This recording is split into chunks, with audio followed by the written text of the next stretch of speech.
السلام علیکم۔ آج ہم قرآن مجید کی ایک بہت ہی آپ کہہ لیں جھنجھوڑ دینے والی سورۃ المرسلات، اس کی ابتدائی 50 آیات کا ایک گہرا جائزہ لے رہے ہیں۔ ہمارے پاس ان آیات کا متن موجود ہے اور ہماری کوشش یہی ہے کہ ان میں جو خاص پیغامات ہیں، نشانیاں ہیں، تنبیہات ہیں، ان کو سمجھ سکیں۔ اچھا، تو شروع کرتے ہیں۔ اس سورت کا آغاز ہی بڑا غیر معمولی ہے۔ پہلی 6 آیات ہیں اور ان میں اللہ تعالیٰ قسمیں کھا رہا ہے یکے بعد دیگرے۔ کبھی ان ہواؤں کی یا شاید فرشتے مراد ہوں جو بھیجی جاتی ہیں، پھر وہ طوفانی رفتار پکڑتی ہیں، پھر وہ بادلوں کو یا شاید وحی کو پھیلاتی ہیں، پھر وہ حق اور باطل میں فرق کر دیتی ہیں، اور آخر میں ذکر یعنی وحی پہنچاتی ہیں، عذر ختم کرنے کے لیے یا خبردار کرنے کے لیے۔ یہ الفاظ سن کر ایک عجیب سی حرکت اور قوت کا احساس ہوتا ہے، ذہن پر اثر کرتے ہیں۔ جی بالکل، اور یہ قسمیں میرا خیال ہے صرف الفاظ نہیں ہیں، یہ ایک بہت بڑی حقیقت کی یوں سمجھے تمہید باندھ رہی ہیں۔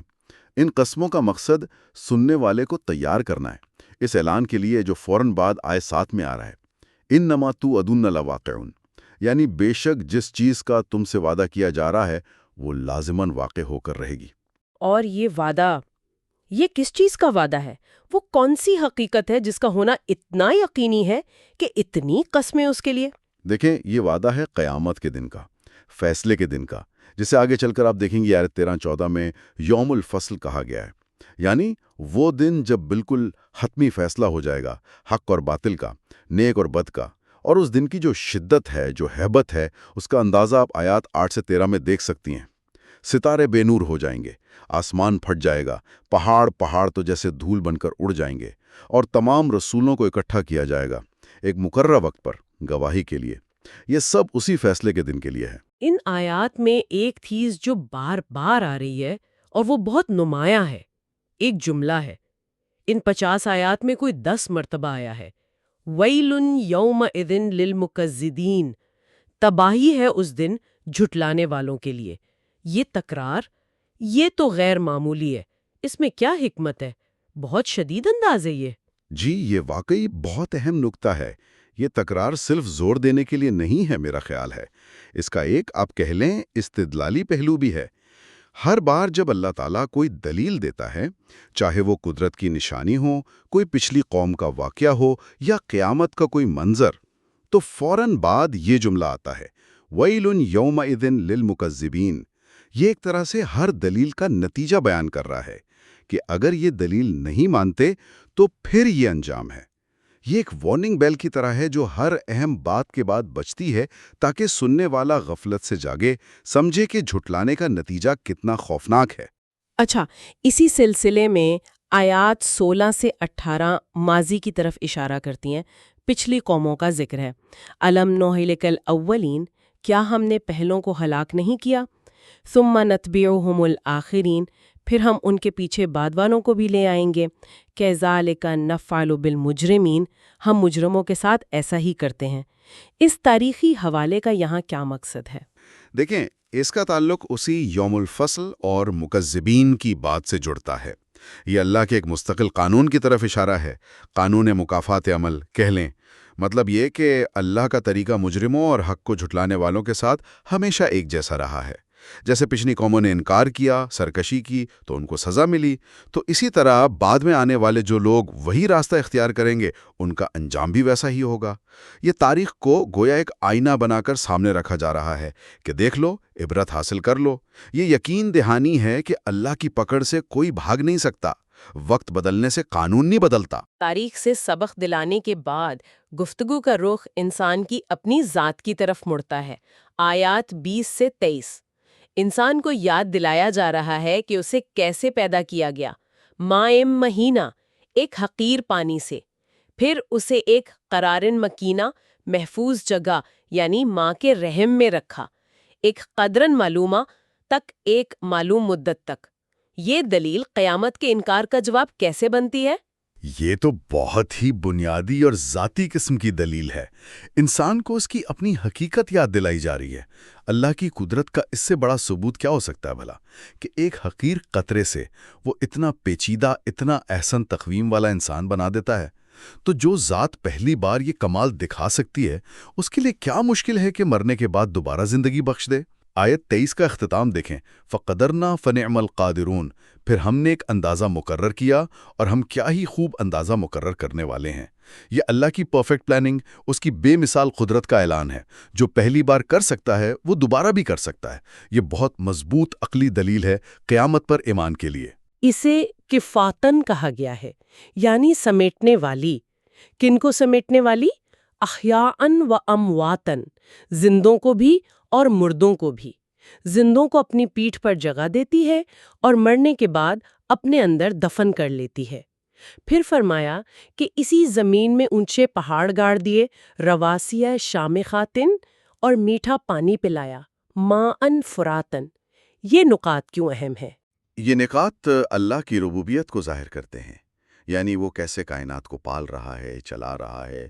زمین کا یہ نظام کہ وہ زندوں کو بھی سنبھالے ہوئے ہے، مردوں کو بھی اپنے اندر جگہ دیے ہوئے ہیں، یہ کوئی معمولی بات تو نہیں ہے۔ پہاڑوں کا زمین کو بیلنس دینا، اسے استوار رکھنا، زلزلوں سے بچانا، یہ کتنی بڑی نعمت ہے۔ اور پینے کا میٹھا پانی، زندگی تو اسی پر ہے۔ یہ وہ چیزیں ہیں جو ہم روز دیکھتے ہیں، استعمال کرتے ہیں، لیکن شاید اتنا غور نہیں کرتے۔ یہ آیات یاد دلا رہی ہیں کہ یہ سب خود بخود نہیں ہو رہا، اس کے پیچھے ایک عظیم قدرت، ایک حکیم ذات کا انتظام ہے۔ اور یہ نشانیاں بھی اسی قدرت کی گواہی ہے جو قیامت لانے پر قادر ہے۔ اور پھر ان تمام دلائل کے بعد کائنات سے، تاریخ سے، خود اپنی ذات سے پھر وہی تنبیہ گونجتی ہے، وَيْلٌ يَوْمَئِذٍ لِّلْمُكَذِّبِينَ، تباہی ہے اس دن جھٹلانے والوں کے لیے۔ گویا کہ اب تو مان لو، اتنی نشانیوں کے بعد بھی انکار کرو گے تو پھر تباہی ہی ہے۔ اس کے بعد جو منظر ہے آیات 29 سے 33 میں، وہ تو واقعی رونگٹے کھڑے کر دیتا ہے۔ ان جھٹلانے والوں سے کہا جائے گا، انطلقوا الی ما کنتم بہ تکذبون، چلو اب اسی چیز کی طرف جس کا تم دنیا میں انکار کرتے تھے۔ کہاں جانے کا حکم ہوگا؟ الی ظل ذی ثلاث شعب، ایک ایسے سائے کی طرف جس کی 3 شاخیں ہیں۔ لیکن یہ کیسا سایہ ہوگا؟ لا ظلیل ولا یغنی من اللہب، نہ ٹھنڈک نہ آگ کی تپش سے بچائے، اور جہنم سے شرارے اڑیں گے۔ کیسے؟ انہا ترمی بشرر کالقصر، جیسے بڑے بڑے محل ہوں، کأنہ جمالۃ صفر، گویا زرد رنگ کے اونٹ ہوں۔ کیا مطلب ہے اس منظر کا؟ یہ منظر اصل میں جہنم کے عذاب کی شدت، اس کی ہولناکی اور وہاں کسی بھی قسم کی راحت یا پناہ نہ ہونے کو مجسم کر رہا ہے۔ سایہ کا لفظ سن کر تو ٹھنڈک کا خیال آتا ہے، لیکن یہاں فوراً واضح کر دیا کہ یہ دھوئیں کا سایہ ہوگا، 3 شاخوں والا، یعنی اور زیادہ گھٹن اور تاریکی والا، مگر ٹھنڈک بالکل نہیں۔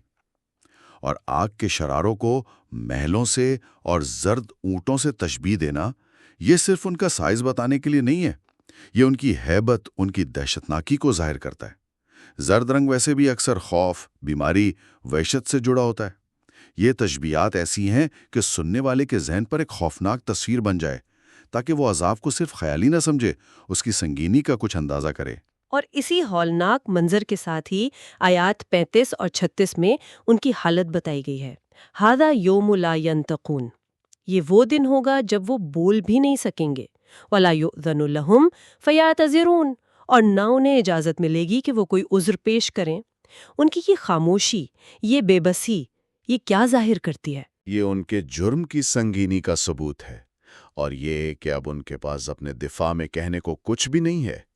دنیا میں تو بڑی زبان چلتی تھی ان کی، بحثیں کرتے تھے، جھوٹے عذر لاتے، حق کو باطل، باطل کو حق بناتے، لیکن فیصلے کے دن جب سب کچھ سامنے ہوگا، ان کے اپنے ہاتھ پاؤں گواہی دیں گے تو زبانیں بند ہو جائیں گی، نہ کوئی سچا عذر ہوگا، نہ جھوٹا بہانہ بنانے کی اجازت۔ ان کی یہ خاموشی ہی ان کا سب سے بڑا اقرار جرم ہوگی، ان کی مکمل ہار اور ذلت کا نشان ہوگی۔ تو پھر ان سب باتوں کا نتیجہ کیا نکلا؟ اس مکمل بے بسی کے عالم میں آیت 38 میں اللہ کی طرف سے ایک کھلا چیلنج ہے۔ جب سب اگلوں پچھلوں کو جمع کر لیا جائے گا تو کہا جائے گا ہَذَا یوم الفصل جمعناکم والاولین، یہ فیصلے کا دن ہے، ہم نے تمہیں اور تم سے پہلوں کو جمع کر لیا ہے۔ فَإِن كَانَ لَكُمْ كَيْدٌ فَكِیدُونِ، اب اگر تمہارے پاس کوئی چال ہے، کوئی تدبیر ہے تو میرے مقابلے میں چل کر دیکھ لو۔ یہ چیلنج، یہ کیا اعلان کر رہا ہے؟ یہ اللہ تعالیٰ کے کامل قدرت، اس کی بادشاہت کا حتمی اعلان ہے، اور ساتھ ہی ان مجرموں کی مکمل بے بسی اور لاچارگی کا اظہار ہے۔ دنیا میں وہ سمجھتے تھے کہ ہم بڑی چالیں چل سکتے ہیں، اللہ کے منصوبوں کو ناکام کر سکتے ہیں، رسولوں کو، ماننے والوں کو ستا سکتے ہیں۔ اب میدان حشر میں انہیں چیلنج کیا جا رہا ہے کہ لاؤ اپنی وہ ساری تدبیریں، وہ ساری سازشیں آج میرے مقابلے میں چلا کر دکھاؤ۔ ظاہر ہے اس دن اللہ رب العزت کے سامنے کس کی کیا مجال؟ کوئی چال، کوئی تدبیر کامیاب نہیں ہو سکتی۔ یہ ان کی آخری امید کا بھی خاتمہ ہے اور اللہ کی غالب قدرت کا واضح ثبوت۔ اس انتہائی ہولناک منظر کے بالکل مقابلے میں اگلی آیات 40 سے 44 ان میں متقین کا ذکر ہے، یعنی وہ لوگ جو دنیا میں اللہ کا خوف رکھتے ہوئے زندگی گزارتے رہے، برائیوں سے بچتے رہے۔ ان کے لیے کیا انعامات ہیں؟ ان کے لیے تو بالکل الٹ معاملہ ہے، مکمل امن، سکون، راحت اور عزت۔ فرمایا ان المتقین فی ظلال وعیون، بے شک متقی لوگ گھنے سایوں اور بہتے چشموں میں ہوں گے۔ وہ جہنم کا تکلیف دہ سایہ نہیں بلکہ حقیقی ٹھنڈے آرام دہ سائے۔ وفواکہ مما یشتہون، اور ہر قسم کے پھل جو ان کا جی چاہے گا۔ اور ان کی عزت افزائی کا عالم یہ ہوگا کہ ان سے کہا جائے گا کلوا واشربوا ہنیئا بما کنتم تعملون، کھاؤ اور پیو مزے سے اپنے ان اعمال کے بدلے جو تم دنیا میں کرتے رہے تھے۔ یہ صرف نعمتیں نہیں ہیں، یہ ان کے نیک اعمال کا نتیجہ ہے، اللہ کی طرف سے قدردانی ہے۔ آیت 44 میں تو اللہ نے ایک اصول بتا دیا، ان کذالک نجزی المحسنین، بے شک ہم نیکی کرنے والوں کو ایسا ہی بدلہ دیتے ہیں۔ لیکن متقین کے اس پرسکون ذکر کے فوراً بعد آیت 46 میں پھر سے رخ مجرمین کی طرف ہے، اور انہیں ایک عجیب انداز میں کہا جا رہا ہے کلوا وتمتعوا قلیلا انکم مجرمون، کھا لو اور تھوڑا عرصہ دنیا میں مزے کر لو، یقیناً تم مجرم ہو۔ یہ آیت دنیا کی زندگی کے بارے میں کیا بتا رہی ہے؟ یہ آیت اصل میں دنیا کی زندگی کی حقیقت واضح کر رہی ہے ان مجرموں کے حوالے سے، کہ انہیں جو کچھ دنیا میں مل رہا ہے، کھانا پینا، آسائشیں، مہلت، یہ سب بہت تھوڑے وقت کے لیے ہے، قلیلاً۔ یہ کوئی مستقل انعام نہیں ہے، یہ ایک امتحان ہے، ایک ڈھیل ہے۔ انہیں یہ سب استعمال کرنے دیا جا رہا ہے، لیکن ساتھ ہی یاد دلا دیا کہ تم ہو مجرم اور اس عارضی فائدے کا انجام اچھا نہیں ہونے والا ہے۔ یہ کھاؤ پیو مزے کر لو اصل میں ایک طرح کی تنبیہ ہے، ایک طرح کی آپ کہہ لیں دھمکی ہے کہ کر لو جو کرنا ہے، انجام قریب ہے۔ یہ مہلت بھی حجت پوری کرنے کے لیے ہے کہ دیکھو موقع دیا تھا پر تم نے قدر نہیں کی۔ اچھا، اب ہم اختتام کے قریب ہیں۔ آیات 47 سے 49 میں جھٹلانے والوں کی ایک اور بنیادی خرابی بتائی گئی ہے۔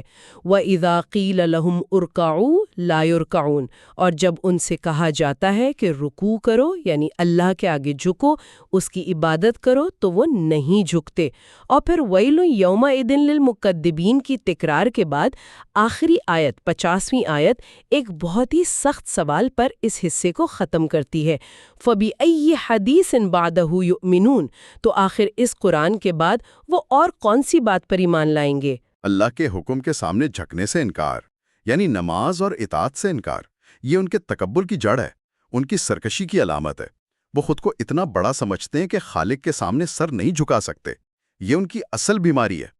اور آخری سوال، یہ تو جیسے ان پر فرد جرم عائد کر رہا ہے کہ جب اللہ کی طرف سے یہ کتاب آ گئی، یہ کلام جس میں ہر طرح کے دلائل ہیں، نشانیاں ہیں، تاریخ ہے، جنت کا ذکر، جہنم کا بیان، سب کچھ کھول کر بتا دیا گیا ہے، اگر اس پر بھی کوئی ایمان نہیں لاتا تو پھر کس چیز کا انتظار ہے؟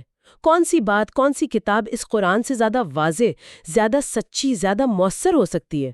یہ سوال اصل میں ان کی بدقسمتی اور محرومی کا اعلان ہے کہ انہوں نے ہدایت کے سب سے بڑے دروازے کو ہی بند کر دیا۔ تو اس ساری گفتگو کا خلاصہ یہ نکلتا ہے کہ سورۃ المرسلات کی یہ آیات کچھ بنیادی باتیں ذہن نشین کراتی ہیں۔ پہلا، قیامت کا دن، یوم الفصل، وہ یقینی ہے، آ کر رہے گا۔ دوسرا، اللہ کی قدرت کائنات میں بھی ہے، خود ہماری ذات میں بھی، جو اس کے دوبارہ پیدا کرنے پر قادر ہونے کا ثبوت ہے۔ اور تیسرا، دنیا کے اعمال پر آخرت میں جزا و سزا کا قانون اٹل ہے۔ بالکل، اور ان سب کے اوپر وہ بار بار آنے والی تنبیہ وَيْلٌ يَوْمَئِذٍ لِّلْمُكَذِّبِينَ، یہ صرف ایک جملہ نہیں، یہ پوری سورت کی روح ہے، جو ہر دلیل کے بعد یاد دلاتی ہے کہ اللہ کی باتوں کو ہلکا لینے کا انجام کیا ہے۔ یہ آیات صرف معلومات نہیں دیتی، یہ عمل پر اکساتی ہیں، یہ سوچنے پر مجبور کرتی ہیں کہ ہم کہاں کھڑے ہیں۔ سننے والوں کے لیے ہم ایک نقطہ چھوڑ جاتے ہیں آخر میں، اس پر وہ خود ضرور غور کریں۔ جس شدت سے، جس تکرار سے اس صورت میں وَيْلٌ يَوْمَئِذٍ لِّلْمُكَذِّبِينَ کہا گیا ہے، کیا یہ ہمیں اس بات پر مجبور نہیں کرتا کہ ہم ہر روز اپنی زندگی کو دیکھیں، اپنے عقیدوں کو، اپنی نیتوں کو، اپنے اعمال کو جانچیں؟ کہیں ہم ان لوگوں میں تو نہیں آ رہے جن کے لیے اس دن تباہی ہے، چاہے ہمیں احساس ہو یا نہ ہو؟ یہ سوال صرف کوئی علمی بحث نہیں ہے، یہ ہماری عملی زندگی اور ہماری ہمیشہ کی زندگی سے جڑا ہوا ایک بہت فوری اور اہم سوال ہے۔